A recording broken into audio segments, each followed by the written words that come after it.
그냥 소망, 위로, 평강, 감사가 그냥 다 충만해지는, 다른 것 다 필요 없고 그저 예수란 이름만 들어도 다 만사 형통되는 그러한 경지에 우리가 올라가게 될 줄로 믿습니다.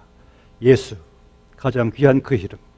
오늘 주시는 말씀 마태복음 6장 19절에서 34절 말씀까지 봉독해 드리겠습니다. 하나님의 말씀입니다. 너희를 위하여 보물을 땅에 쌓아두지 말라. 거기는 좀과 동록이 해하며 도둑이 구멍을 뚫고 도둑질하느니라. 오직 너희를 위하여 보물을 하늘에 쌓아두라. 거기는 좀이나 동록이 해하지 못하며 도둑이 구멍을 뚫지도 못하고 도둑질도 못하느니라. 내 보물 있는 그곳에는 내 마음도 있느니라. 눈은 몸의 등불이니 그러므로 내 눈이 상하면 온몸이 밝을 것이요 눈이 나쁘면 온몸이 어두울 것이니 그러므로 내게 있는 빛이 어두우면 그 어두움이 얼마나 더하겠느냐. 한 사람이 두 주인을 섬기지 못할 것이니 혹 이를 미워하고 저를 사랑하거나 혹 이를 중히 여기고 저를 경히 여김이라. 너희가 하나님과 재물을 겸하여 섬기지 못하느니라. 그러므로 내가 너희에게 이르노니 목숨을 위하여 무엇을 먹을까 무엇을 마실까 몸을 위하여 무엇을 입을까 염려하지 말라. 목숨이 음식보다 중하지 아니하며 몸이 의복보다 중하지 아니하냐. 공중의 새를 보라. 심지도 않고 거두지도 않고 창고에 모아들이지도 아니하되 너희 하늘 아버지께서 기르시나니 너희는 이것들보다 귀하지 아니하냐. 너희 중에 누가 염려함으로 그 키를 한 자라도 더할 수 있겠느냐. 또 너희가 어찌 의복을 위하여 염려하느냐. 들의 백합화가 어떻게 자라는가 생각하여 보라. 수고도 아니하고 길쌈도 아니하느니라. 그러나 내가 너희에게 말하노니 솔로몬의 모든 영광으로도 입은 것이 이 꽃 하나만 갖지 못하였느니라. 오늘 있다가 내일 아궁이에 던져지는 들풀도 하나님이 이렇게 입히시거든 하물며 너희일까 보냐. 믿음이 작은 자들아. 그러므로 염려하여 이르기를 무엇을 먹을까 무엇을 마실까 무엇을 입을까 하지 말라. 이는 다 이방인들이 구하는 것이라.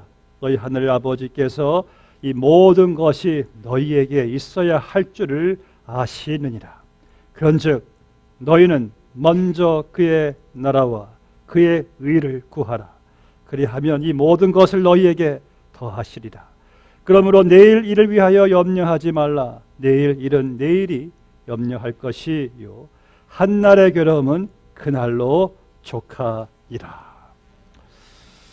매주 여러분들이 그리스도인은 무엇인가, 이 그리스도인의 바른 정체성에 대해서 말씀을 듣고 있습니다. 오늘은 그리스도인은 누구인가? 하나님의 나라와 그의 의를 구하는 자. 오늘 본문 말씀의 핵심 구절이 됩니다. 이 말씀은 우리가 많이 익히 들었어요. 또 익히 사용하기도 합니다. 그래서 이 하나님의 나라와 의 조금 추상적으로 들려지기 때문에 문제는 내 생각에 내 해석에 그냥 맞춰서 우리가 그냥 넘어갈 때가 있다는 사실이죠. 하나님의 나라, 그의 의를 구하는 것은 무엇인가? 이것이 깨달아져야지만이 여러분들 그리스도인에서의 삶이 바르게 이게 전개될 수 있는 것이죠.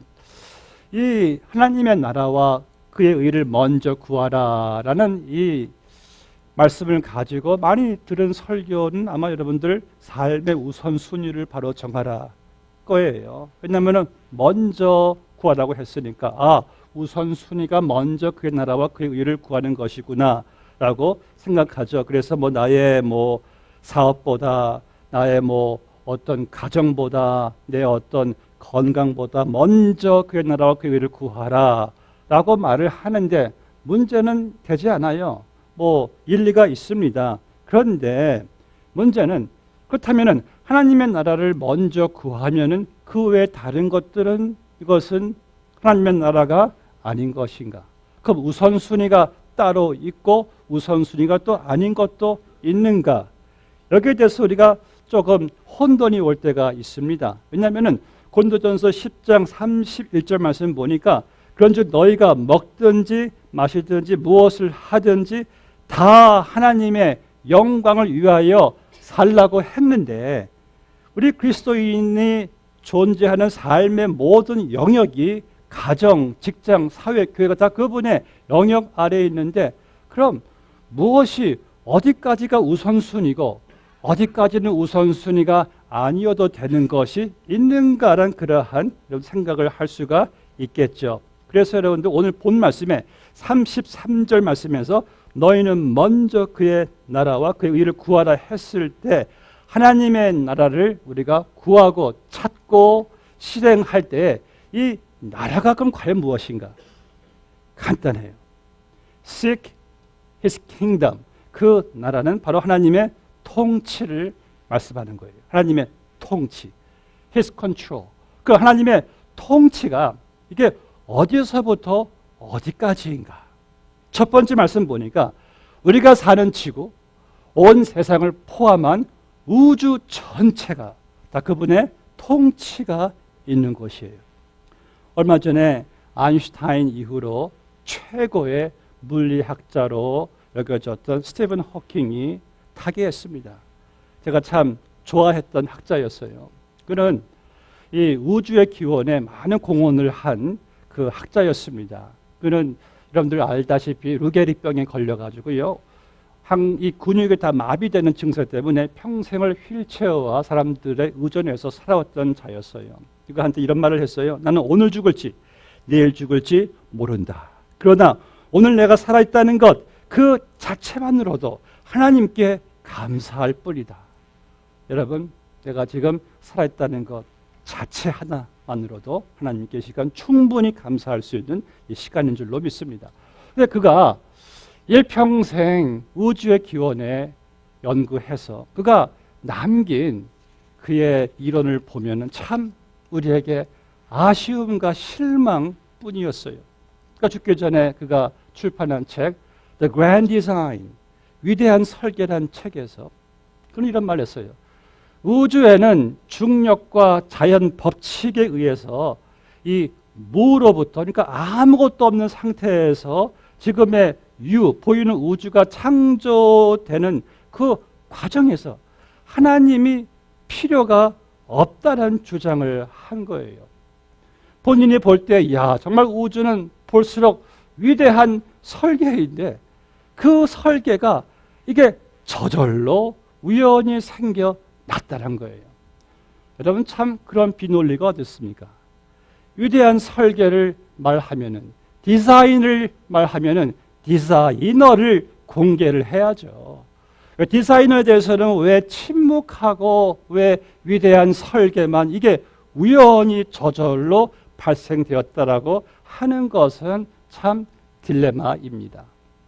그가 이런 말을 했어요. 그래서 우주는 어떤 자연 법칙에 의해서 아무것도 없는 그 무의 그 상태에서 대폭발이 일어나가지고 그 대폭발이 지금의 우주를 이렇게 탄생하게 창조하게 된 것이다.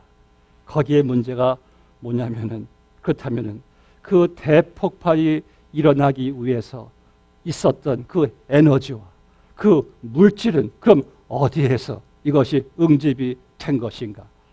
그러니까 이미 무가 아니라 그 대폭발 무 전에 에너지가 있었고 또 물질이 있었고 자연 법칙이 있었네요. 그러니까 이 학자들이 말한다는 게 참 모순이 많아요. 그 우주의 에너지와 물질의 자연 법칙의 그 기원에 대해서는 침묵하면서 이미 보여지는 현상만 가지고 이렇다라고 말을 하는데, 여러분 생각해 보세요. 자연 법칙이든 인간이 만든 어떤 법칙이든 누구의 의도와 설계와 계획, 목적 없이 만들어진 법칙은 없습니다. 어떻게 우연히 법칙이 생겨가지고 그 법칙이 어떻게 저절로 우주를 만들어낼 수가 있습니까? 이게 참 비논리고 모순이죠. 여러분, 이 진화론자들은 이렇게 말해요. 어떤 생물도 이게 어미 없이는 자연적으로 발생할 수 없다라고 말은 하면서 최초의 생물은 저절로 창조되었다. 이게 어디 솔직한 학자들의 말이라고 할 수 있는 겁니까? 학자들은요, 이 무신론자 학자들은 그래요. 인간의 죄성 본성 자체가 하나님을 부인하기 때문에 하나님을 부인하는 죄성과 자기들의 무지로 이 정말 완전한 이 질서 가운데 운행되고 있는 우주나, 그리고 참 그 정교한 설계가 있는 그 생물체 인간이 전혀 모방할 수 없는 그런 것들을 발견은 하면서, 발표는 하면서 그것을 시작하시고 창조하신 하나님에 대해서는 침묵하는, 그러니까 진리를 속이고 있는 속임수를 결국 가르치는 거예요. 더 이상 어떤 설명이 필요할까요? 오늘 쉽게 제가 한번 원색적으로 설명해 볼까요? 오늘 예배 끝나고 복회로에 가셔가지고 짜장면 한 그릇을 시켰어요. 냄새가 구수한 짜장면이 내 앞에 딱 식탁 앞에 놓여져 있습니다. 그럼 그 짜장면은 어떻게 지금 내 앞에 존재하게 되었는가? 두 가지 답에서 한 가지를 선택하죠. 첫 번째는 이 짜장면은 누구의 계획과 동기와 목적도 없이 그저 우연히 저절로 딱 내 앞에 놓여진 것이다. 첫 번째 답. 두 번째 답은 이 짜장면은 주방에서 주방장이 돈 벌려고 목적을 가지고 설계한 가운데 이것을 만들어서 내 앞에 놓여진 것이다. 그건 답은 뭡니까? 이 정도의 답은 유치원생도 알 수가 있는 것이죠. 저절로가 우연히 어디 있습니까? 위대한 디자인은 있는데 위대한 디자이너는 왜 없습니까? 그것을 왜 인간들이 부정합니까? 마음속에 있는 인간의 무지와 죄성이죠. 우주론자인 아버지이며 우주 법칙의 중력의 법칙을 발견한 뉴턴이 이런 말을 했어요.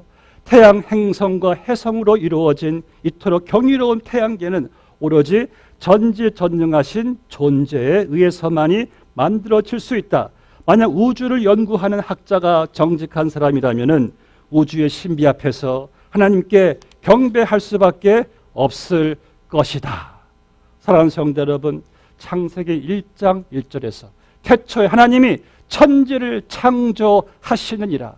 이 성경만큼 이 3000년 전부터 지구가 둥글고 지구가 우주 공간에 달려있다라고 기록할 수 있는 책은 성경밖에 없어요. 이러한 하나님의 그 무한하신 그분의 창조주 앞에 우리는 지금 나와 예배 드리고 있습니다. 너희는 먼저 그의 나라와 그의 의를 구하라. 그분이 통치하시는 모든 세계, 모든 우주 전체 내 아버지 앞에 여러분들이 지금 나와 기도하고 예배드리고 찬양하고 있는 거예요. 얼마나 참 이 시간이 복되고 놀라운 시간입니까? 하나님의 나라는 그분이 통치하시는 지구를 포함한 온 우주 전체를 말씀하고 있습니다. 둘째로 그분의 나라는, 하나님의 통치를 구하라는 것은 하나님만을 내 삶의 주인으로 삼아서 그분의 거룩한 통치를 여러분들이 받으시라는 거예요. 그러니까 여러분, 하나님이 내 삶의 주인이 되셔서 나는 그분의 보호와 인도함을 날마다 받죠. 그리고 그분이 주신 소명대로 내가 지금 헌신하는 그리스도인의 삶, 가정이나 직장이나 교회에서나 우리는 그분의 주인 되심의 통치를 날마다 받는 것이 하나님의 나라를 내가 구하는 거예요. 그래서 본문에 24절 말씀 보니까 한 사람이 두 주인을 섬기지 못할 것이니 혹 이를 미워하고 저를 사랑하거나 혹 이를 중히 여기고 저를 경히 여김이라 너희가 하나님과 재물을 겸하여 섬기지 못하느니라. 이 이치가 그래요. 두 주인을 섬길 수가 없어요. 여러분들 속담에도 두 마리 토끼를 쫓을 수가 없잖아요. 더더욱 그리스도인들이라면 절대로 여러분들 두 주인을 섬길 수가 없어요. 그것은 불가능한 일이에요. 그런데 그리스도인이라고 하면서 우리의 찬양과 기도 가운데는 주님이 주인으로 고백은 되는데 이 삶 속에서의 실제적인 주인은 주님이 아니라 이게 나네요, 나. 여러분 그렇지 않습니까? 주인은 그저 이론 속에만 존재하고 실천적인 삶에서는 가만히 보면은 내가 참 주인일 때가 참 많아요. 오늘 여러분들에게 한번 질문할게요. 여러분들은 여러분들의 인생을 책임질 수 있는 주인이십니까? 믿으시면 아멘. 노멘이죠. 아멘하면 안 되죠. 여러분들은 내가 죽은 이후에 나의 영원한 삶도 책임질 수 있습니까? 믿으시면 아멘. 노멘이죠. 여러분들은 한 치 앞도 알 수 있습니까? 믿으시면 아멘. 몰라요. 그래서 여러분들 가장 불행과 비극의 지름길은요, 하나님이 아닌 내가 주인 되는 거예요. 하나님이 주인 되실 때 인생은 복된 길을 가는 것인데, 여러분들 우리 아이들도 내가 주인이 되면은요, 아이들에게 행복이 아니고 불행입니다. 그리고 사업도 내 건강도 모든 것도 하나님이 주인이 아니라 내가 주인이 되면은요, 이거 참 문제가 되는 거예요. 그래서 여러분들은 여러분을 더 사랑하시고 더 지혜로우신 하나님을 주인으로 삼는 것이, 그 주인 삼은 나라, 그분의 통치가 있는 나라, 그분의 섭리가 있는 그 나라를 여러분들이 구하라, 그 나라를 추구하라는 말씀인 거예요. 특히 본문의 24절 말씀에서요, 하반절에서 너희가 하나님과 재물을 겸하여 섬기지 못하느니라, 이 말씀을 여러분들이 영어 성경에 보시면, 영어 성경에는 항상 보면은 대문자가 있고 소문자가 있습니다. 그래서 하나님은 당연히 당근 대문자예요. G가 큰 대문자로 God이라고 썼는데, 재미있는 것은 재물, 머니도 대문자예요. 왜 그랬을까? 그만큼 예수님 보실 때 사람들이 하나님과 겸하여 대등하게 신처럼 섬길 수 있는 것이 머니 해도 머니요. 머니이기 때문에 그 머니도 대문자로 사용하고 있어요. 그래서 그리스도인들은 하나님의 통치를 받으셔야지, 머니의 통치를 받으면은 그거 뭐니? 좀 썰렁하지만은 말이 안 되는 것이죠.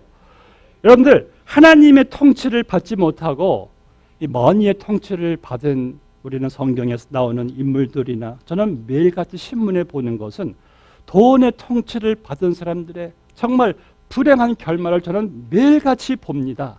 그만큼 돈의 통치가 얼마나 심각하기 때문에 예수님께서는 너희가 하나님과 도움을 경하며 섬기지 못한다라고 말씀을 한 것이죠. 물론 돈이 하나님의 통치를 받고요, 내 삶의 목적이 아니라 수단이 되어서 쓰임을 받는다면은 이것은 나에게도 유익하고 남에게도 유익한 거예요. 그래서 성경에서는 그리스도인에게 11조를 말하는 것도요, 내가 돈의 통치에서 자유함을 누리기 위해서입니다. 여러분, 11조의 정신이 무엇입니까? 모든 것이 다 주께로부터 왔사오니 주님께서 내 삶을 책임져 주실 것을 믿는 고백이 이게 11조의 정신이거든요.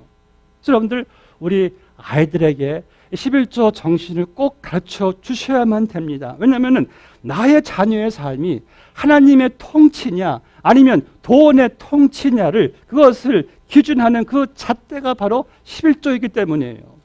우리 자녀들이 이 땅에서 진정으로 복된 삶을 살려면은 돈을 따라가는 것이 아니라 하나님을 따라가는 것이기 때문입니다.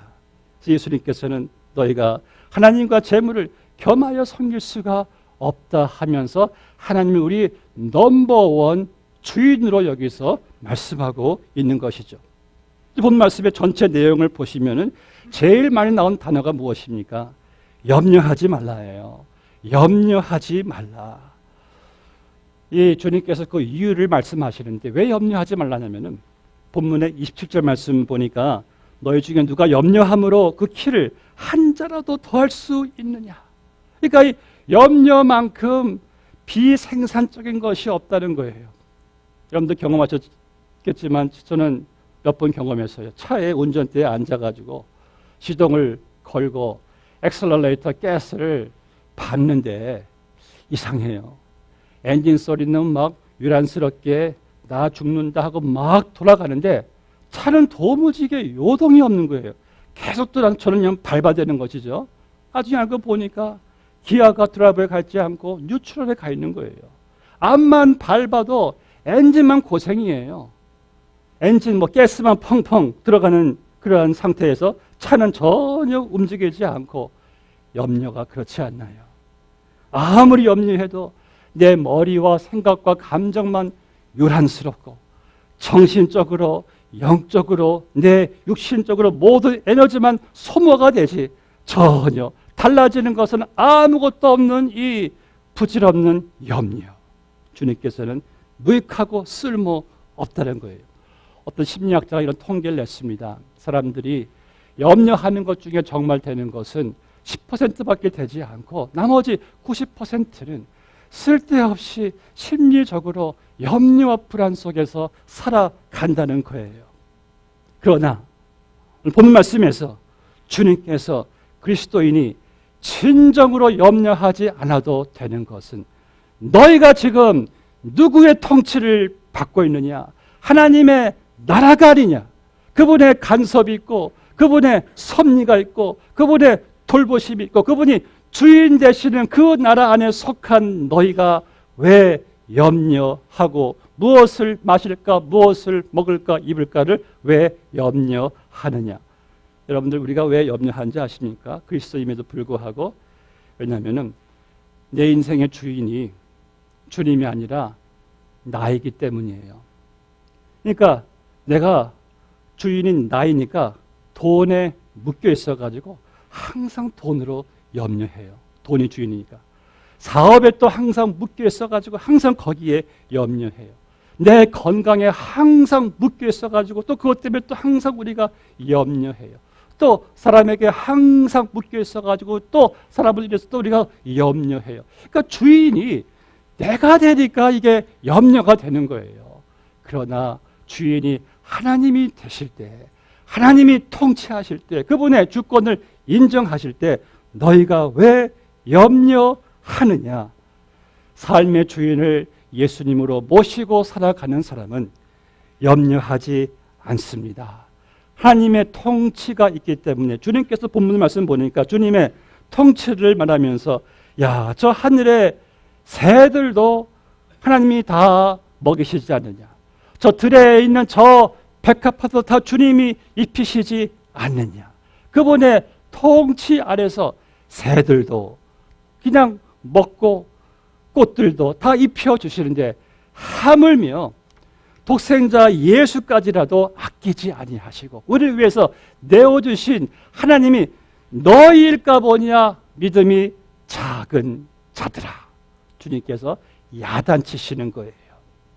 제가 좋아하는 청교도의 예화가 이런 예화가 있습니다. 하루는 참새 물새가 나무 위에 앉아 있는데 물새가 참새에게 이렇게 말했다고 합니다. 야, 참새야, 저 해변가에 다니는 저 사람들은 어떻게 저렇게 밤낮 염려하고 걱정하면서 허둥대며 살아가니? 하니까 참새가 하는 말이, 아마 사람들은 우리처럼 돌보시는 하나님이 없나 보지. 뭐 할 말이 없습니다. 여러분들, 만약 여러분들이 저 공중의 새나 들의 백합화를 입히시는 분이 하나님이신 줄을 우리가 진정 믿을 수가 있다면, 하나님께서는 나에 대해서, 내 자녀에 대해서 더더욱 책임져 주심을 쉽게 믿을 수 있다는 것입니다. 믿으시면 아멘. 그래서 본 말씀에서 너희는 먼저 그의 나라와 그의 의를 구하라는 것은요, 이제는 세상 염려, 삶에 대한 염려, 그러한 환경 속에서 우리의 주인 되시고 우리를 돌봐주시고 책임져 주시는 하나님의 통치, 그 나라를 여러분들이 인정하라는 말씀이에요. 그리고 내게 주신 소명을 가지고 내가 헌신하는 가정과 직업과 어디든지 생업과 교회 안에서 여러분들이 하나님의 나라를, 내가 거룩한 통치를 받고 변화시켜 나가는 그 나라를 여러분들이 구하시라는 말씀인 거예요. 마지막으로 주님께서 말씀하신 하나님의 나라, 그분의 통치를 구하라는 것은 하나님의 영원하시고 완전한 통치가 있는 천국을 구하라는 말씀이 있지요. 다시 말해 천국을 추구하는 삶이, 여러분들 마태복음 전체 주제가 하나님의 나라입니다. 또 오늘 산상수훈 전체 주제가 또 천국이에요. 그래서 이 산상수훈은 천국 백성들의 삶의 원리예요. 그래서 예수님께서 신약 전체에서 우리가 정말 누릴 수 있는 축복은, 주님은 이 땅에서의 축복을 거의 강조하지 않으셨어요. 항상 천국이 너희의 것이라. 심령이 가난한 자는 천국이 너희의 것이라. 의를 위하여 핍박을 받는 자들은 천국이 그들의 것임이라. 주님은 항상 천국의 가치, 이 천국을 말씀하셨어요. 제가 지난주에 교도 관광을 다녀오는 길에 우리 권사님 한 분에게 이런 말씀을 하세요. 목사님, 제가 벌써 90을 바라보네요. 정말 거짓말 같아요. 그러세요. 정말 이 땅에서의 삶이 여러분들 거짓말 같아요. 어떻게 이렇게 순식간인지 몰라요. 그러나 천국은 영원합니다. 그럼 여러분들은 내가 삶을 투자할 것이 이 순식간에 지나가는 거짓말 같은 짧은 세상입니까? 아니면은 저 영원한 천국입니까? 계산을 좀 하시는 아는 분들은 답이 있어요. 가치가 어디 있는지 우리는 알아요.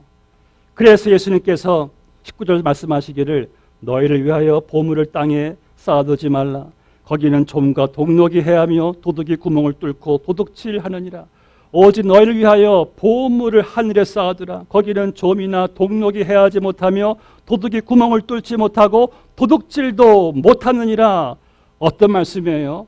이 짧은 세상에서 나만을 위해서, 나의 행복만을 위해서, 이 땅을 위해서만 내게 주어진 시간과 물질과 건강과 은사, 재능을 투자하면은 죽을 때 남는 것은 하나도 없고 천국도 이룰 수가 있는데, 지금 이 짧은 세상에서 나에게 주어진 삶과 건강과 은사와 시간과 재능, 물질을 가지고 주님을 위해서, 교회를 위해서, 천국을 위해서 투자할 때에 천국에 영원한 보화가 있다는 말씀을 주님께서 하시는 겁니다. 제가 7년 전에요, 제 야채와 고기 섭취 비율이 이랬습니다. 저는 야채를 한 30%, 고기는 70%였어요. 7년 전에 다이어트 혁명이 일어났습니다. 그걸 제가 그냥 뒤바꿨어요. 이제 노력하기를 고기는 30%, 야채는 70%. 그러니까 몸이 훨씬 더 7년 전보다 훨씬 더 건강하고 가벼워요. 이 말씀 드리려고 한 것이 아닙니다.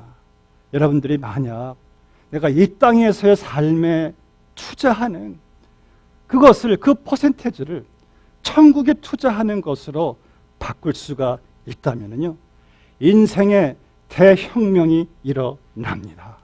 우리의 삶의 진정한 기쁨이 무엇인지를 알고, 만족이 무엇인지를 알고, 진정한 가치와 보람을 우리가 알게 될 거예요. 천국은 그만한 가치가 있는 곳입니다. 우리의 인생을, 너희는 하나님의 나라를 구하라, 천국을 구하라는 거예요. 말씀 맺겠습니다. 미국의 유명한 감리교 감독 웰치 목사님이 지난해 101세 생일을 맞이하셨어요. 그래서 기자들이 이제 파견돼 가지고 기자회견을 엽니다. 기자 한 분이 웰치 목사님 대단하십니다. 101세시네요. 그런데 목사님 혹시 이제 남은 생에 대해서 걱정 없으신가요?